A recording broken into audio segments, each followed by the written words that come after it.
Hello everyone, welcome and welcome back to my channel. My name is SAVORY and today our topic is vocabulary related to food.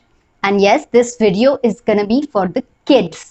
অবশ্যই যারা beginner আছো তারাও দেখতে পারো তাদের vocabularyটাকে increase করার জন্য, কিন্তু মেইনলি আজকের এপিসোডটা ছোট ছোট বাচ্চাদের জন্য তাদের সাথে কিভাবে কথা বলতে হবে, তাদের স্পোকেন ইংলিশটাকে বেটার করার জন্য, বা যারা একেবারে ইংলিশে কথা বলে না, যারা একদমই ছোট, তাদেরকে কিভাবে ইংলিশ শেখানো যায়, অর্থাৎ স্টার্টিংটা কি করে করা যায়, সেইটা নিয়ে আজকের এই ভিডিওটা। আর আজকের ভিডিওর যে মেন টপিকটা সেটা হলো ফুড, অর্থাৎ আমরা যে ভোক্যাবুলারি গুলো শিখবো বা যে ইংলিশ সেন্টেন্সেস গুলো শিখবো ওদের সাথে প্র্যাকটিস করার জন্য রেগুলার, সেগুলো সবই হবে রিলেটেড টু ফুড। আগের দিন আমরা অনলাইন ক্লাসেস নিয়ে করেছি, যদি কেউ মিস করে গিয়ে থাকো নিচে ডেসক্রিপশন বক্সটা প্লিজ চেক করে নাও। এখানে দেখো একটা অ্যারো আছে, সেই অ্যারোতে ক্লিক করো, তোমরা ডেসক্রিপশন বক্সে চলে যাবে, সেখানে লিংক দেয়া থাকবে, তোমরা পরে সেটা নিজেদের সময় মতো দেখে নিতে পারো। বাট আজকের এই ভিডিওটা শুরু করার আগে আমি তোমাদের সকলের কাছে একটা মেসেজ কনভে করতে চাইবো, এটা আমার রিকোয়েস্টও বলতে পারো অ্যাকচুয়ালি, যে never try to teach your child how to speak in English. Never try. এবার তোমরা বলবে কেন? একটা ছোট বাচ্চাকে যখনই তুমি শেখাতে চাইবে, এই যে তুমি বাংলাতে এই কথাটা বললে, এটাকে ইংলিশে বলো তো কি হবে, বা এটার ইংলিশটা এরকম হবে বলে তুমি বলে দিলে, never try to do that. কেন? কারণ এতে কিন্তু বাচ্চারা শিখতে চাইবে না। ম্যাক্সিমাম বাচ্চা থাকবে যারা এইভাবে শেখালে শিখতে চাইবে না। তো কিভাবে শেখাবে? আমি তোমাদের সাজেস্ট করব যে তোমরা এই কথাগুলোকে, যেই কথাগুলো এখন আমরা শিখতে চলেছি, সেই কথাগুলোকে তোমরা তোমাদের ডেইলি লাইফে ইউজ করো, বারবার ইউজ করো, ওদের সামনে ইউজ করো। এই যে তোমাকে বারবার বলতে শুনবে, অটোমেটিক্যালি একদিন না একদিন ও নিজেই সেগুলো বলতে শুরু করবে। কারণ বাচ্চারা জেনারেলি কপি করে, বড়দেরকে কপি করে, রাইট? বড়রা যা বলে সেগুলো শুনে শুনেই ওরা বলতে শেখে। এইভাবেই কিন্তু ওরা ওদের নিজেদের মাতৃভাষাতেও কথা বলতে শিখেছে, কপি করে। সিমিলারলি এই ল্যাঙ্গুয়েজটাও যে কোনো, শুধু এই ল্যাঙ্গুয়েজ কেন, যে কোনো ফরেন ল্যাঙ্গুয়েজ যদি শেখাতে চাও, যে কোনো সেকেন্ড ল্যাঙ্গুয়েজ যদি শেখাতে চাও, সেইটার কপি মেথডটা, কপি করার এই যে মেথডটা, এটা সব থেকে বেস্ট উপায়। সো প্লিজ নিজেরা এগুলো ইউজ করো। যত তোমরা ইউজ করবে তত তোমাদেরটা শুনে শুনে ওরাও ইউজ করতে শিখে যাবে, ওদেরকে আলাদা করে শেখাতে হবে না, বা সেটার প্রয়োজনও নেই। এই মেথডটাকে জেনারেলি শ্যাডোয়িং বলা হয়। শ্যাডোয়িং অর্থাৎ তোমার কথা অনুসরণ করে, তোমার পথ অনুসরণ করে ও সেইভাবেই শিখে যাবে। এই মেথডটাই তোমরা ইউজ করো। This is the best method I can say. এবারে চলে যাব আমাদের মেইন ভিডিওটাতে। First tell them the words for meals that we eat throughout the day. অর্থাৎ সারাদিন ধরে আমরা যে খাবারগুলো খাই সেগুলোর নামগুলো, সেই মিলের যে নামগুলো হয় সেগুলোর সাথে প্রথমে ওদেরকে অ্যাকাস্টমড করে দাও। প্রথমে আমরা কি খাবার খাই? দেখো, like breakfast, the first meal of the day. Then lunch, eaten in the middle of the day. Dinner, the last meal of the day. Next holo snack. Snack ta ki? A small amount of food eaten between meals. অর্থাৎ দুটো বড় মিলের মাঝখানে আমরা যে খাবারটা খাই, generally আমরা জল খাবার বলে থাকি বাংলায়, তাই তো? এই দুটো মিলের মধ্যখানের যে খাবারটা, এটাকে বলা হয় স্ন্যাক। তো ফার্স্টলি এই ওয়ার্ডগুলোকে ওদের কাছে ইন্ট্রোডিউস করো। যখনই খাবারটা দিচ্ছ, তোমার ব্রেকফাস্টটা খেয়ে নাও, তোমার লাঞ্চটা খেয়ে নাও, তোমার ডিনারটা খেয়ে নাও, বা এটা তোমার স্ন্যাক। এইভাবে এই টার্মগুলোর সাথে ওদেরকে আগে পরিচিতি করাও। এবারে যখন এরা এই ওয়ার্ডগুলোর সাথে অ্যাকাস্টমড হয়ে গেল, তখন কি বলতে পারো? তখন একটা সেন্টেন্স করে বলো। ধরো তুমি বলতে চাও যে সকালে জলখাবারে কি খেতে চাও, বা সকালে ব্রেকফাস্টে, যেহেতু আমরা অলরেডি ব্রেকফাস্ট কথাটা ওদের ভোক্যাবুলারিতে অ্যাড করে দিয়েছি, আমরা ইন্ট্রোডিউস করে দিয়েছি ওদের কাছে, তো এবার আমরা এই ওয়ার্ডগুলোকে ইউজ করে সেন্টেন্স বানাতে পারি। দরকার পড়লে ইংলিশে বলার পরে একবার বাংলাতেও রিপিট করে দাও, কিন্তু এটার মানে এভাবে বলো না। ইংলিশে বলো, ক্যাজুয়ালি ইংলিশে বলো, ঠিক তারপরে সেটার বাংলায় বলে দাও, যাতে ওরা বুঝে যায় যে কি বলতে চাইছে। ঠিক আছে, যদি মনে করো। আদারওয়াইজ আমি তো সাজেস্ট করবো যে ইংলিশেই বলো, ওরা অটোমেটিক্যালি বুঝে যাবে, ওরা তোমার জেস্চার দেখে, তোমার অ্যাকশন দেখে বুঝে যাবে তুমি কি বলতে চাইছো। তো ধরো জিজ্ঞেস করলে সকালে ব্রেকফাস্টে কি খেতে ভালো লাগে, সকালে তোমার ব্রেকফাস্টে কি খেতে ভালো লাগে, কিভাবে বলবে? What do you like to eat for breakfast? What do you like to eat for breakfast? Similarly এইভাবেই তোমরা ব্রেকফাস্টের জায়গায় লাঞ্চের সময় লাঞ্চ বসিয়ে দাও, ডিনারের সময় ডিনার বসিয়ে দাও। সেন্টেন্স স্ট্রাকচারটা একই থাকবে। এবারে বাচ্চারা দেখবে খাওয়ার সময় অনেকেই খেতে চায় না, তাই তো? বায়নাক্কা করে, খেতে চায় না। তো এবারে আমরা তখন কি বলে থাকি যে না খেলে বড় হবে কি করে, না খেলে বড় হবে কি করে, এটাকে ইংলিশে কি বলবে? Your body needs food to grow and live. Your body needs food to grow and live. আমি সব সময় ব্রেকফাস্টে দুধ খাই। আমি সব সময় ব্রেকফাস্টে দুধ খাই। I always drink milk for breakfast. I always drink milk for breakfast. আমি ডিনার হয়ে যাওয়ার পরে আর মিষ্টি খাই না। আমি ডিনার হয়ে যাওয়ার পরে আর মিষ্টি খাই না। I never ate sweets after dinner. I never ate sweets after dinner. এবারে খাবার খাওয়ার আগের যে অভ্যাসগুলো হয় সেগুলো করানোর ক্ষেত্রে কি বলতে পারো? খাবার খাওয়ার আগে কি করা উচিত? খাবার খাওয়ার আগে কি করা উচিত? What should you do before eating? What should you do before eating? খাবার খাওয়ার আগে যাও গিয়ে হাত ধো। খাবার খাওয়ার আগে যাও গিয়ে হাত ধো। Go and wash your hands before eating. Go and wash your hands before eating. জায়গায় বসো। Take your seat. Take your seat. আমার খিদে পেয়েছে। I am hungry. I am hungry. আমায় কিছু খেতে দাও। আমায় কিছু খেতে দাও। Get me some food please. Get me some food please.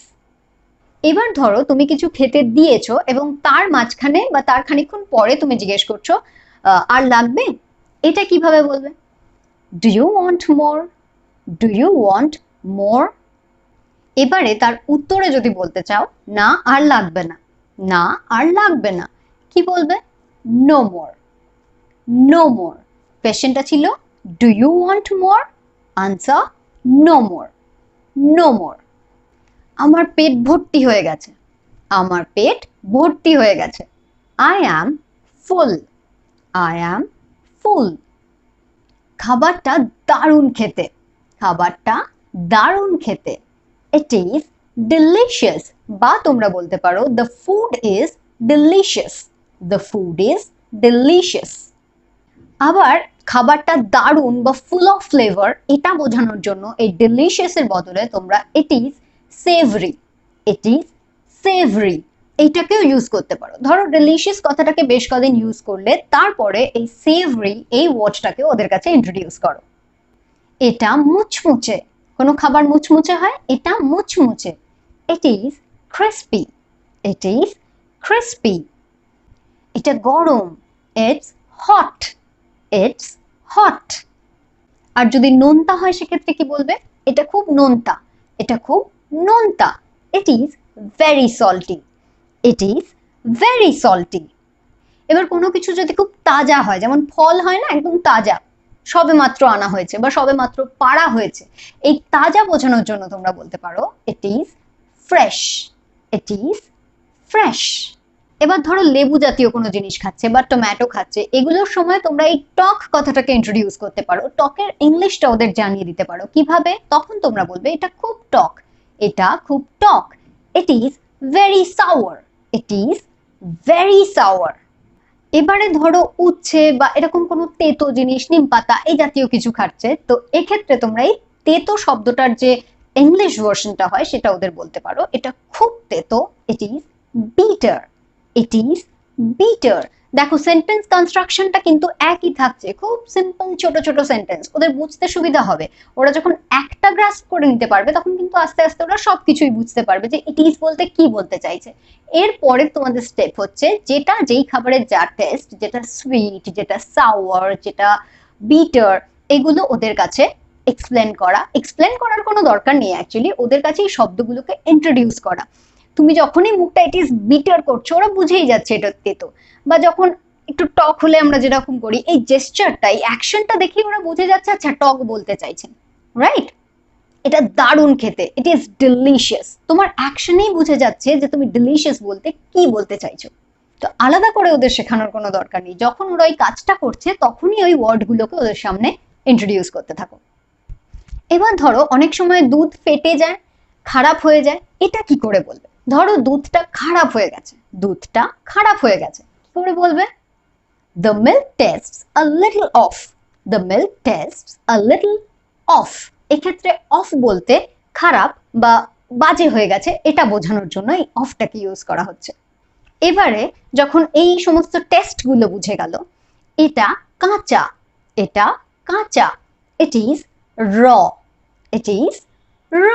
যে কোনো একটা ফল দেখিয়ে বা সবজি দেখিয়ে তোমরা বলতে পারো ইট ইজ র, এটা কাঁচা আছে, এখনো রান্না করা হয়নি, বা এটা কাঁচা আছে, এখনো পাকেনি। এবার এই পাকাটা কি করে বলবে? It is ripe, it is ripe. এবার অনেক সময় হয় না যে চিকেনটা ভালো করে নরম হয়নি, ভালো করে সেদ্ধ হয়নি, বা খাওয়ার সময় চিবড়ে হয়ে যাচ্ছে। বাচ্চাদের এই ক্ষেত্রে দেখবে এই জিনিসটা, এই প্রবলেমটা খুবই আমরা ফেস করি। সেক্ষেত্রে এই যে চিকেনটা শক্ত, এটা কি করে বলবে? The chicken is very tough, I cannot eat it. The chicken is very tough, I cannot eat it. আর যদি খুব সফট হয়, ঠিক টাফের উল্টোটা, খুব সফট হয়, সেক্ষেত্রে কি করে বলবে? এই সফট ওয়ার্ডটাকে না ইউজ করে খাবারের ক্ষেত্রে তোমরা ইউজ করতে পারো it is very tender, the chicken is very tender, the paneer is very tender. সফটের বদলে আমরা এই টেন্ডারটাকে ইউজ করলাম। মুখে দিলেই জিনিসটা গলে যাচ্ছে, এত সফট, এত নরম, সেটা কি করে বলবে? মুখে দিলেই গলে যাচ্ছে, it is melting in my mouth, it is melting in my mouth. এবারে কোনো ফুড যদি ফ্রেশ না হয়, খুব টেস্টলেস লাগে, তাই তো? খুব টেস্টলেস লাগে অনেক সময়। এইটা কি করে বলবে? এই টেস্টলেস লাগা, এই যে ব্যাপারটা, এটা বোঝানোর জন্য যে ভোক্যাবুলারিটা আমরা ইউজ করি সেটা হলো bland, bland. The food is bland, the food is bland. So this is all for today. আজকে আমরা ফুড রিলেটেড 26-27টা মতো ছোট ছোট ওয়ার্ডস এবং সেগুলোকে ইউজ করে ছোট্ট ছোট্ট কিছু সিম্পল সেন্টেন্সেস শিখে নিলাম। এগুলো তোমরা ওদের কাছে ইন্ট্রোডিউস করো, ছোট ছোট বাচ্চাদের সামনে বারবার বলো। আমি যেমন আগে বললাম যে ওরা এই শ্যাডোয়িং মেথডটাকে অজান্তেই নিজেদের মধ্যে অ্যাপ্লাই করবে, এবং তুমি যেগুলো বলছো সেগুলোকে ওরা অটোমেটিক্যালি কিছুদিনের মধ্যে রিপিট করবে। ওদেরকে টিচ করার কিছু চেষ্টা করো না, কিছু শেখানোর চেষ্টা করো না, এটা বলো, এটাকে এভাবে বলতে হয়, ওভাবে বলতে হয়, কোনো দরকার নেই এগুলো করার। নিজেরা বলতে থাকো ওদের সামনে বারবার করে, অটোমেটিক্যালি ও কিছুদিনের মধ্যে এটা অ্যাডাপ্ট করে নেবে এবং বলতে শুরু করে দেবে। যদি ভিডিওটা ভালো লেগে থাকে, কোনো হেল্প হয়ে থাকে তোমাদের, তো প্লিজ এটাকে লাইক করো, সাবস্ক্রাইব করো চ্যানেলটাকে অবশ্যই, because it is completely free. Share করো ভিডিওটাকে তোমাদের নিয়ার অ্যান্ড ডিয়ার ওয়ান্সদের কাছে, ফ্রেন্ডসদের কাছে, যাদের কাছে তোমাদের মনে হয় যে এটার প্রয়োজন আছে তাদের সঙ্গে শেয়ার করতে পারো। বেল আইকনটা প্রেস করে রেখো, তাহলে যখনই কোনো লেসন আমি আপলোড করব তোমাদের কাছে নোটিফিকেশন চলে যাবে। সো নেক্সট ডে আবার দেখা হবে তোমাদের সাথে এইরকমই কোনো হেল্পফুল ভিডিও নিয়ে।